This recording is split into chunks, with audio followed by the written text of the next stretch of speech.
Hello everyone, welcome back to the Traxion YouTube channel. Now the Season 2 build on iRacing is here, and as a result there is lots and lots of new content, including 5 new cars. In today's video we're going to be taking a look at each one of those cars, but with a little twist.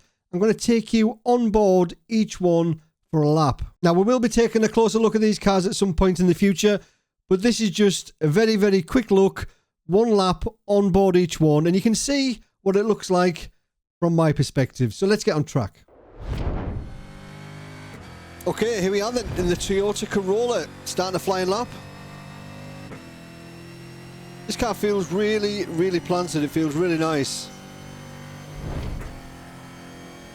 You've got to be careful, no ABS, so you're going to brake earlier than you think, because they're not a light race car. But these things are a real handful. 450 horsepower, but they've also got a push to pass button which increases the power to 500 horsepower, so it should make the racing really interesting.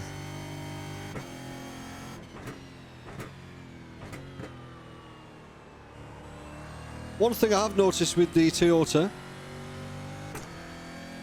is that it's really difficult to see the dashboard and shift lights, etc. So this is where really helpful to have a screen on the steering wheel like that we've got here, just so it enables us to see when we need to shift, because they don't rev very high at all, so you've got to shift much earlier than you think. But I like the car, it feels really nice and planted.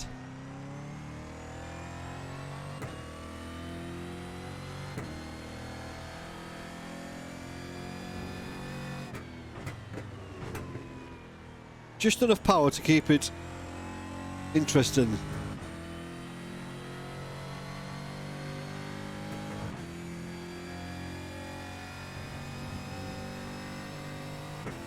Really good though, really good fun, sound really good.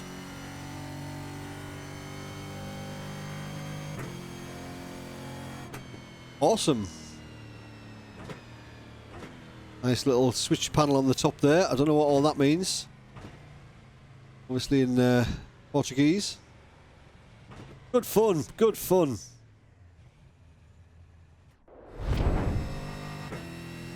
Okay, about to start a flying lap in the Cheverolet Cruze. Similar story.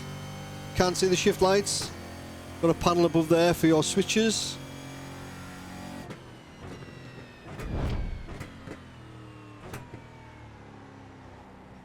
Visibility is not as good in the Chevrolet, and it does seem to want to rotate a little bit more than the Toyota under braking. But again, you've got to shift earlier than you think.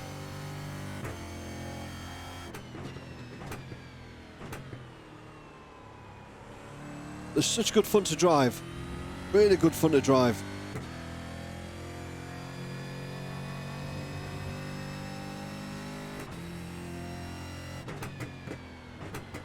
Oh.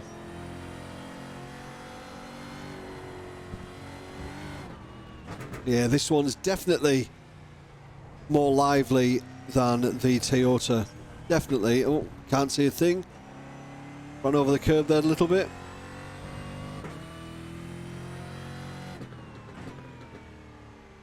Yeah, by default we sit a little bit lower in this car than we do in the Toyota.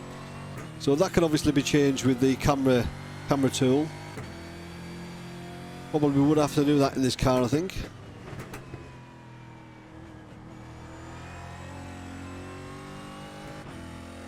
Blinding. Again, really good fun car to drive. Same power, 450 horsepower with the push to pass button, taking up to 500. The racing should be really good in this series. I'm impressed. Excellent. Alright, flying lap in the Formula 4. Now I really like this car. I'm not usually a fan of open wheel cars, But this is quite low powered, 160 horsepower. So it's all about momentum. But it weighs less than 600 kilos, so it is pretty quick. But I really like it. I really like it. I think the racing is going to be absolutely incredible. So you can remove this halo if you wish, or make it transparent. But I like to try and keep things as authentic as possible. Oh, it's a bit loose. Try and keep things as authentic as I possibly can. So if it's there in the real life, then I'm going to use it in the simulator. But I really like it. The mirrors are good. Good visibility on the mirrors, although they do need adjusted slightly. I can see me driving this quite a bit next season, I think.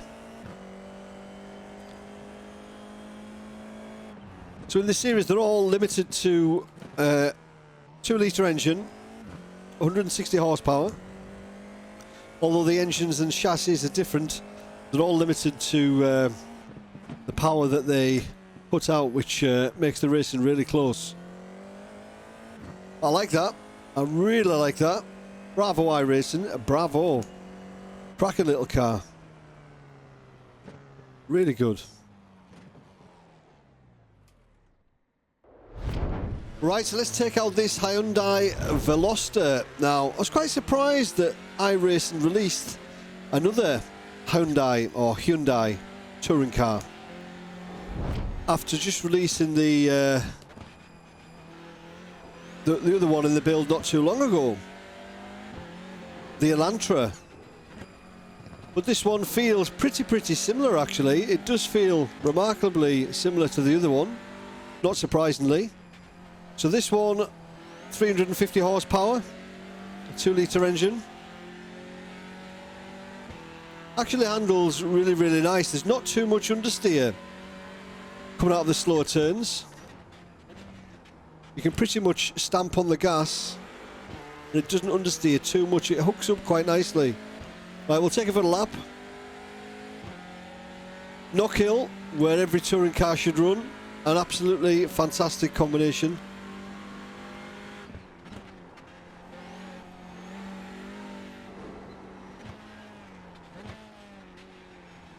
Does sound nice though. Sounds really good.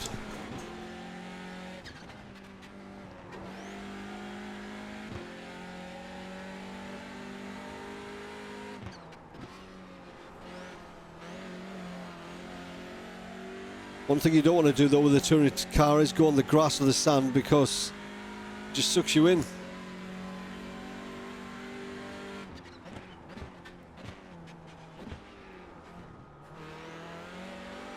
Excellent, I like it. It's going to be very similar to the other one. It just packs up the field a little bit more now. But I thought they would have picked another touring car. I'm quite surprised they chose this one, but I like it. It's good. It's good. Would I buy it if I had the other one? Probably not, although I have bought it. But that's what you do when you're obsessed. So now we're going to take out the Buick Lesabre. Now, this is going to jump into the 87 NASCAR series with the Ford Thunderbird and the Chevrolet Monte Carlo. Now, I've never seen a Buick in real life before, so it's nice to have one in iRacing. Now, I've done a few laps in this car. We're here at Michigan, one of my, or probably my favourite oval circuits. I've done a few laps, and this car feels actually quite nice and quite easy to drive, although you still have to give it a little bit of respect. It still will bite you in the backside if you're not careful. But I don't know if there's been some changes to the other two cars as well, because it's quite a while since I've driven in this series. So they all might have had some changes that I might have missed. But this thing actually feels really nice to drive. I know I'm on fresh tyres, and things will probably change when the tyres get worn. But it actually feels really nice to drive, and it's nice to have a third car in that 87 NASCAR series. So hopefully that series will be a little bit more populated than it has been. because I think it has got potential to be a really, really fun series when I nearly hit the wall. But I don't know a massive amount about NASCARs and on the oval side in general. This feels really, really nice indeed. I quite like it. I will definitely do some races on the oval side in the 87 series if I can find a server which is populated in the UK time slot. That's the difficulty that we've got here in the UK. But yeah, I like it. I like it. It's nice to have 3 cars in that 87 NASCAR series now. Excellent. iRacing have been really, really busy. So there we go, just a very quick look today at the new cars on iRacing for Season 2. The Brazilian stock cars, I think they're going to be really, really good fun. Like the V8 supercars, but just a little bit more manageable. And with the push to pass button, fingers crossed, the racing is going to be incredible.